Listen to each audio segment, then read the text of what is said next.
So I'm with Cllr Nigel Goodyear, who I met on the march, which was organised in the town centre, 22nd of November.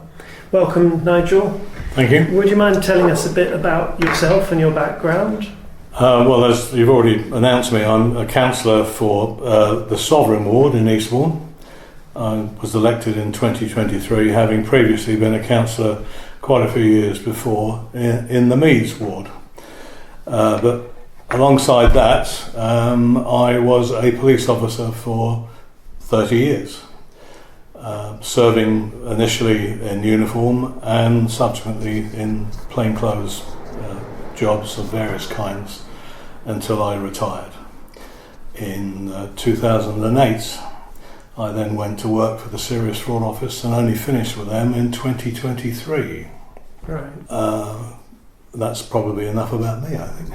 Well, that's an interesting background. And in your police work, no doubt you encountered incidents of domestic abuse. And what were those like from the police officer's point of view?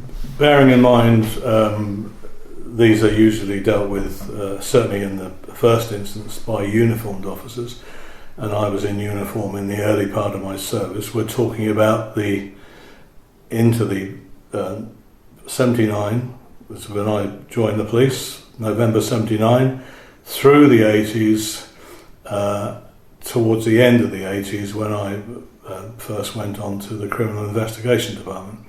But in those years, those intervening years, domestic violence of various kinds, usually of the most simplest kind, husband, wife, man, woman, partner, often with children involved, were one of the most common things that we had to deal with as uniformed officers. And they were then, and even thinking about it now, very harrowing and upsetting. Because in those days, it's all changed now, the police required an allegation by the victim to take matters further. The police looked at it in purely evidential terms, and so many women weren't prepared to go that far because they were frightened of various aspects. They're giving evidence that the violence that might ensue as a consequence, and for the safety of their children, more than themselves. That was often the case. And we used to, in the most horrendous cases, we used to arrest the perpetrator and take them to the police station, but often, mostly, we couldn't hold them for any length of time because of the evidential question. So we had to do a little bit of practical policing quite often in those days. I'm pleased to say that those days and the way that the police looked at these things then has completely changed. Thank goodness. I personally found it as a young man difficult. I came from a very stable, happy home, and to see this firsthand as a young policeman was harrowing and trying, and I got as upset as anybody could possibly be under those circumstances. But you have to obviously keep a professional view. You have to take a professional stance on these things, which I hope I did. But anyway, that's what first got me involved in domestic violence and seeing it at the sharp end, on the coalface, so to speak, and seeing the victims, talking to them, seeing the children and how they were so badly affected. And of course it affected the men involved as well. They were lessened and diminished by this. The whole thing was an awful, vicious cycle. Yeah, that sounds really challenging to deal with. You mentioned that you used the question of evidence.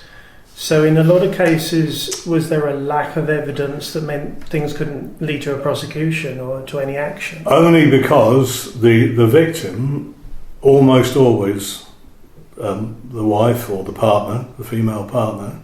Not always, I should hasten to add. Occasionally it was the other way around, but 95% of the time, at least 95% of the time, it was the usual situation. Yeah. Were not prepared because of what came afterwards, what they strongly suspected would come afterwards. Retribution, recrimination, further violence, further upset to the children. They weren't willing to provide police with the evidence that was required then. And often, as a consequence of that, not always, the perpetrator, almost always the man, was left on the premises. Right. Those days are well and truly gone. Yeah, so you said things have improved significantly. Vastly. Yeah. It's more, rather than a pure police function, the gathering of evidence with an eye on a court case, a future prosecution. It's now regarded, and has been for years, as more of a social ill that has to be resolved one way or another, there and then, at the time, at the scene, and it has to be resolved. And that's nearly always by removing the perpetrator from the premises, situation, yeah. for at least a period of time. Yeah. And that's what we used to do. Even then we used to do it, but it was more tricky then. Yeah. So it's, on one hand, it's a real positive that the approach, the police and law enforcement would have improved, but also the statistics are showing that it's on the increase again at the moment. Sure. I suppose, I don't believe domestic violence has ever gone away. The fact that it's reported more and more often, more readily, and there are obviously more reports coming to the authorities as a consequence, tells me that women are more prepared and less frightened of the ramifications of reporting it. So that's the most positive spin I can put on things. But when you have trying times like the ones we live in now, financially difficult times, various issues which are plaguing us at the moment, that in itself brings these situations into the home. Men who are out of work, perhaps, men who are drinking far too much, who feel under threat, under pressure by external factors, take that home. And that often, it always did, I saw it firsthand, and I don't suppose it's changed. That can then lead to raised voices in the home, hard words, which then can lead on to physical violence. Yeah, it's a depressing picture. I mean, we are just a few weeks away from Christmas, and statistically, domestic abuse increases over the Christmas period, which is a really sad part of the statistics. I've always known that since my young days as a uniformed PC. Yeah, no doubt. And it was just the same then, probably for the same reasons. I don't think society at the root of things doesn't change an awful lot. People are much the same as they were. The external factors that alter behaviour can change, but the nature of men and their interaction with women, I'm afraid, seems to remain much the same as it always was. So on the 22nd at the march, there were a number of speakers, of which you were one, and you spoke about the White Ribbon campaign, which is something I'm particularly interested in. Can you tell us what the White Ribbon campaign is? Yes, and I propose to give you something from their website, because this is important, and I want to make sure your listeners hear exactly what the White Ribbon campaign is all about. The White Ribbon Campaign is the leading charity in England and Wales engaging men and boys to prevent men's violence against women and girls. And that is the core message of the campaign. We prevent violence against women and girls by addressing the root causes of men's violence against women, harmful attitudes, behaviours and systems around rigid gender norms and harmful expressions of masculinity that perpetuate gender inequality and gender-based violence. And that is from their website. What that translates to in everyday English is, as I've already said, it's usually pressures, external pressures on the family, financial, joblessness, alcoholism, to any extent. Just the excessive use of alcohol is, and always has been, one of the prime factors in this. Not the only one, but certainly one of the main ones. And as I've already said, the nature of people, I don't think, even though generations change, we move on in so many other ways, I'm not sure we move on very far in this particular way. This has always been with us, it's still with us. But what we can do now is combat it far more effectively than we ever could before. And that's where I've got involved as a White Ribbon campaigner. And that essentially is, as I see it, is to intervene. It's all about intervention, challenging and intervening whenever I come across it. And that extends through to, some might term it careless language. I don't regard it as that. So in other words, the sort of talk, men's talk, which has always been referred to in that way, but in fact when you look at it a little bit more closely, mostly it is unpleasant, sexist, with at least a tinge of violence to it, or a perception of that, a hint of it. Yeah. And that's why I got involved. That's why I agreed to Councillor Sayers Cooper, who was leading this in the town, and because of my police background,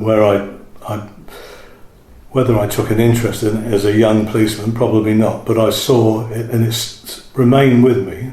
My memories, there are a couple of particular cases I can remember even now, all these years on. Absolutely horrendous. That one in particular subsequently ended up with a very violent assault, a grievous bodily harm that could have been even worse. So I know how these things went then, I know how they can go now, and that's why I'm involved. Right. I mean, that's obviously a background that would lead you to be influenced by what you've experienced. I was thinking about the extent and the statistics about domestic abuse, the fact that 2 women a week are killed in this country by a close partner, which I just thought was staggering. And I started thinking about what men can do about it, because I know many women who are involved in different organisations whose work is entirely about domestic abuse. But I thought, well, it's not just for the women to deal with. The men have to do something too. Not at all. In fact, the men need to sort of almost get their own house in order and take some responsibility for it. So I started thinking, well, could a group be formed? And then I thought, well, I'm going to go and see what's on the internet, and that's when I found that a group of this kind had exactly been established for that. And I thought, well, that's the thing to get involved with, and to repeat the message as much as possible, to encourage other men to call out that kind of behaviour, to explain that sexism isn't acceptable, that kind of behaviour, because the language, although it might be considered to be relatively minor, becomes the thin end of the wedge that starts to lead to other things, and it gives the message to other men that being derogatory and treating women as second-class citizens is acceptable. It's just what we do as men.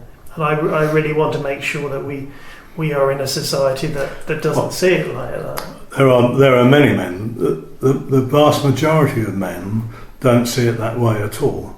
But it is that small percentage, and it is a relatively small percentage of the whole, that are Neanderthal in this respect. And that's a word that I think would easily describe them. And yes, that's what the rest of us, the rest of mankind can do. We can intervene, we can challenge, we can refuse to accept any language and call it out as well. Any language which is derogatory or demeaning or in any way sexist, especially you're only going to know about it in a public setting, aren't you? I would suggest. And that's the one area that we can't actually intervene in. The police can, but that's all. And social services occasionally inside the home. And that's always been the case. That's the area where most of this violence takes place. Yeah. And where the seed of it is often planted and grows. Yeah. I mean, you mentioned there that, in your view, and I completely agree, the majority of men are positively disposed towards women and don't believe in this kind of negative treatment. It's actually a small minority who are perpetrators, and it's important to remember that, because I think that helps women to know that the majority of men are on their side with this. Well, I'm sure you believe it the same as I do. If we didn't believe that, things would be in a pretty poor state, wouldn't they? Society would be in absolute turmoil if we didn't believe that was true. And it is true. Yeah. But as always, it's the same with crime on an estate. Crime on an estate is usually committed by a handful, and I mean a handful. 4 or 5, maybe half a dozen. At the old expression, the usual suspects, and it's nearly always the case. You can go to the worst estates, I don't mean Eastbourne, but say some of the London estates, and the vast majority of those people on those estates, I've seen it myself, are good, solid, salt-of-the-earth people, terrorised by that tiny minority of criminals. And the same, to a great extent, applies to this problem. It is a small number. And you said about the number of women who were killed on a weekly basis. You need to dissect the chain of events that led to that, exactly how that came about. But you also need to look at the sequence of events beforehand that actually led up to that, and how long was it allowed to go on for? What intervention and what stages could there have been intervention along the way, either from police at the outset, social services in one form or another, as it went along. The children would perhaps have been in a period of care for a while, and then obviously back to the family again. That happens more often than not. And I know here in this office you see it all, and you don't need me to tell you what I've just said, really, but it's that's a good pointing it out from as I see it with my background. It's a good explanation of it, and I think it's helpful. I think that's also one of the things that I've seen in about 20 years of working here, is how organisations' safeguarding requirements are sort of increasing year on year, so that we are all very vigilant of what we're seeing in a number of different respects, and more likely to flag it up and to alert authorities and to involve others for the safety, to prevent incidents starting off at a certain point and then escalating into something worse. Yes. All that is true, but as I said, so much of this, certainly at the outset, is confined to the family home, and nobody in that household is going to come forward at that stage. Members of the victim's family might see fit to alert somebody. That's possible, the victim's mother, or other close relatives perhaps. But more often that is not the case. More often than not that doesn't happen. Mm-hmm. And it's only later on when there is a violent incident to which the police are called, and by neighbours quite often, and attend, that everything is then revealed. Yeah.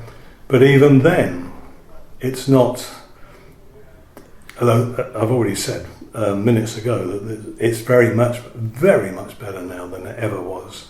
But even now, it's not perfect. Yeah, and I'm not sure it can be ever absolutely perfect. Yeah, but we'll keep pushing for things to improve. Of course. Would you encourage other men to join and sign up? Yes, and I would be happy to be certainly very much part of a group here in Eastbourne. I feel that strongly about it.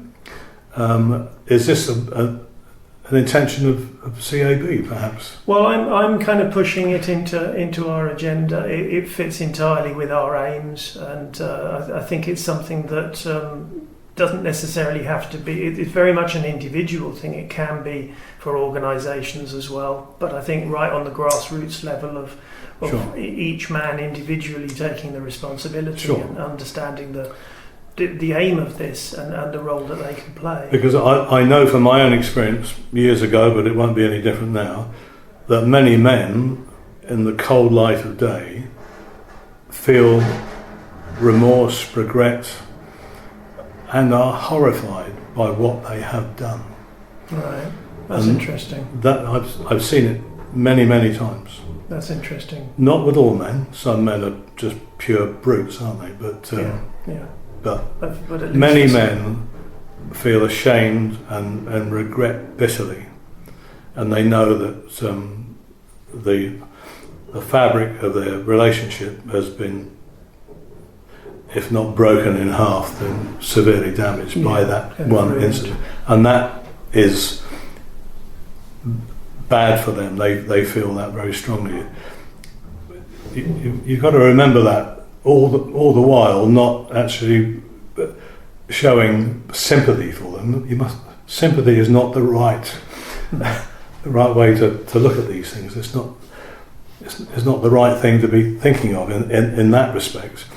But to be aware of the other side of the coin, the perpetrators, and how he looks at things, how he might look at things in the cold light of day, and work on that. Mm. And that's when you could get people, if they were pointed in the right direction, by police perhaps. I'm sure you have a good relationship with the custody suite here in Eastbourne. People who do come into police custody, or even come to police notice, perhaps it didn't get that far, but in any event, they could be pointed in the right direction. And that would be early intervention, or the possibility of early intervention anyway. So what can men who have these kind of violent tendencies do to address that? They have to be spoken to firmly and in plain terms by other men. Because usually the men in question are, I'll say it anyway, they are not firm, robust characters. More often than not, they are, let me not beat about the bush, weak men. Right, that's interesting. That's a really, the perception might be it's the opposite, but actually it's cowardly behaviour. Not exactly that. Yeah. Not in my experience, and I've seen it.